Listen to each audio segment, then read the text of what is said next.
எல்லா குழந்தைங்களுக்கும் என்னோட வணக்கம். நான் உங்க தீபிகா அருண். போன வாரம் சொன்ன கதைய பத்தி உங்க அம்மா கிட்ட பேசினீங்களா? உங்க அம்மாக்கு தேவையான உதவிகள நீங்க பண்றீங்களா? சபாஷ்! சிட்டுக்குருவி பாட்காஸ்ட் கேக்குற அத்தனை குழந்தைகளுமே ரொம்ப சமத்துன்னு எனக்கு தெரியும். சரி சரி, இந்த வார கதைக்கு போலாமா?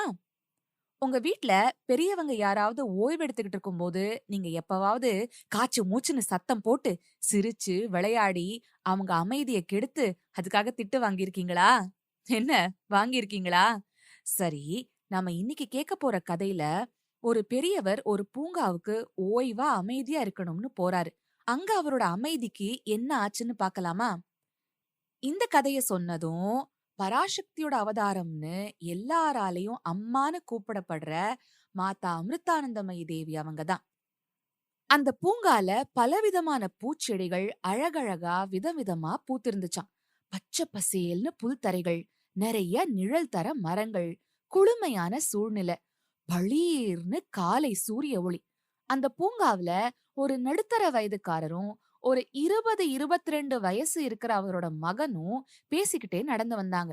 சட்டுன்னு ஒரு பூச்செடி கிட்ட நின்னு அந்த பையன் ஒரே உற்சாகத்தோட, அப்பா அப்பா நீ சொல்லுவியே ரோஜா பூன்னு, அது இதுதானாப்பா?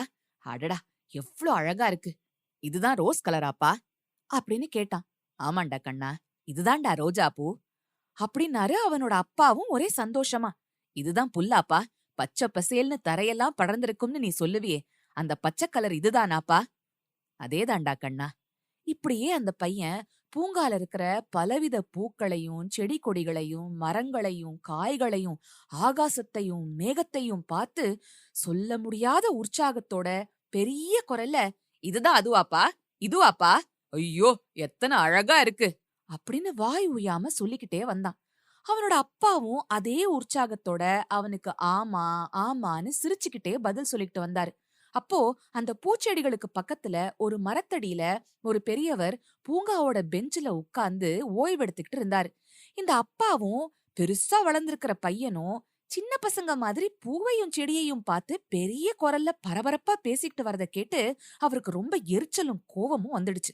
அவர் கோவத்தோட எழுந்து வந்து அந்த பையனோட அப்பா கிட்ட வந்து, வீட்ல நிம்மதி இல்லன்னு நான் இங்க வந்து அமைதியான சூழ்நிலையில கொஞ்சம் நிம்மதியா இருக்கலாம்னு வந்திருக்கேன். இங்க வர பல வயசானவங்களும் அப்படித்தான். நீங்க என்னடான்னா எங்க நிம்மதிய கெடுக்கிற மாதிரி வளவளன்னு பெரிய குரல்ல என்னென்னவோ பேசிட்டு இருக்கீங்க. ஏங்க, உங்க பையன் இவ்ளோ பெருசா வளர்ந்திருக்கான். ஆனா என்னவோ இதுதான் ரோஜாவா, இதுதான் செடியா, இதுதான் கொடியா, இதுதான் சூரியனா, இதுதான் மேகமான்னு கேட்டுக்கிட்டு வரான். நீங்களும் ஆமாண்டா ஆமாண்டான்னு கொஞ்சிக்கிட்டு வரீங்க. ஏங்க, உங்க பையனுக்கு என்ன ஆச்சு? ஏதாவது ஆஸ்பத்திரியில சேர்த்து வைத்தியம் பாக்குறது தானே?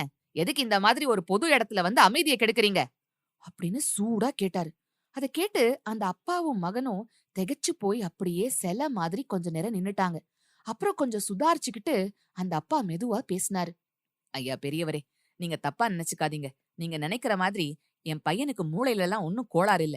அவன் பொறந்ததுலேருந்தே கண்ணு தெரியாதவனா இருந்தான். இப்பதான் 3 நாள் முன்னாடி அவன் கண்ணுல ஒரு பெரிய ஆபரேஷன் நடந்துச்சு. இன்னைக்கு தான் கட்டு பிரிச்சாங்க. அவன் முதலா இந்த உலகத்த இன்னைக்கு தான் பாக்குறான். அப்படி பாக்குற சந்தர்ப்பம் வரும்போது அவனுக்கு கண்ணுக்கு ரம்மியமா இருக்கிற இயற்கை காட்சிகள முதல்ல காட்டணும்னு எனக்கு ஆசையா இருந்துச்சு. அதனாலதான் உடனே நேரா இந்த பூங்காவுக்கு கூட்டிட்டு வந்தேன். அவன் ரோஜாப்பூ, செடி, கொடி, மரம், சூரியன், மேகம்னு எல்லாத்தையும் வாழ்க்கையில இப்பதான் முறையா பாக்குறான். அதான் அவனுக்கு அந்த சந்தோஷத்தையும் உற்சாகத்தையும் கட்டுப்படுத்த முடியல. அவனோட சந்தோஷத்த பாக்கையில எனக்கும் தாங்க முடியாத சந்தோஷம். உங்களுக்கு சொந்தமான பெரிய செல்வத்தை இழந்துட்டு நீங்க கஷ்டப்படும்போது, அந்த செல்வம் உங்களுக்கு திரும்ப கிடைச்சா, உங்களுக்கும் கட்டுப்படுத்த முடியாத சந்தோஷம் கிடைக்கும் இல்லையா? அத மாதிரி தான் இது. அதான் சுத்துப்புறத்துல இருக்கிற யாரையும் நாங்க கவனிக்கவே இல்ல ஐயா. மன்னிச்சிடுங்க அப்படின்னாரு அவரு. இத கேட்டதும் பெரியவருக்கு மனசு ரொம்ப வருத்தமாவும், வேதனையாயும் ஆயிப்போச்சு. ஐயோ! அவசரப்பட்டு நிலைமை புரியாம இவங்க மனசு புண்படும்படியா எவ்வளவு கடுமையா பேசிட்டேன். அப்படின்னு நினைச்சு அவர் ரொம்பவே வருத்தப்பட்டு அந்த அப்பா பிள்ளை கிட்ட திரும்ப திரும்ப மன்னிப்பு கேட்டாரு. அப்போ அவர் ஒரு தீர்மானம் எடுத்துக்கிட்டாரு. இனிமே நாம ஒருபோதும் எத பத்தியும் அவசரப்பட்டு சரியான தீர்மானத்துக்கு வராம வார்த்தைகளை கொட்டிடக்கூடாது. அடுத்தவர் மனசு புண்படும்படியா பேசிடக்கூடாதுங்கிறது தான் அவர் எடுத்த தீர்மானம். என்ன குழந்தைகளா, கதைய கேட்டீங்க இல்லையா? இப்போ நான் உங்களுக்கு ஒரு திருக்குறள் சொல்றேன். யாகாவாராயினும் நா காக்க, காவாக்கால் சோகாப்பர் சொல்லிழுக்கு பட்டு. அப்படின்னா என்ன அர்த்தம்? உங்க கூட இந்த கதைய உங்க அப்பாவோ, அம்மாவோ, தாத்தா, பாட்டியோ கேட்டுக்கிட்டு இருந்தாங்கன்னா, இந்த திருக்குறளோட அர்த்தம் என்னன்னு அவங்க கிட்ட கேட்டு தெரிஞ்சுக்கங்க. சரியா? அடுத்த முறை நான் உங்கள சந்திக்கும்போது, இந்த குறளோட அர்த்தம் என்னன்னு நீங்க எனக்கு சொல்லணும். சரியா? இன்னொரு விஷயம் குழந்தைகளா, இது நீங்க கேட்டிருக்கீங்களா?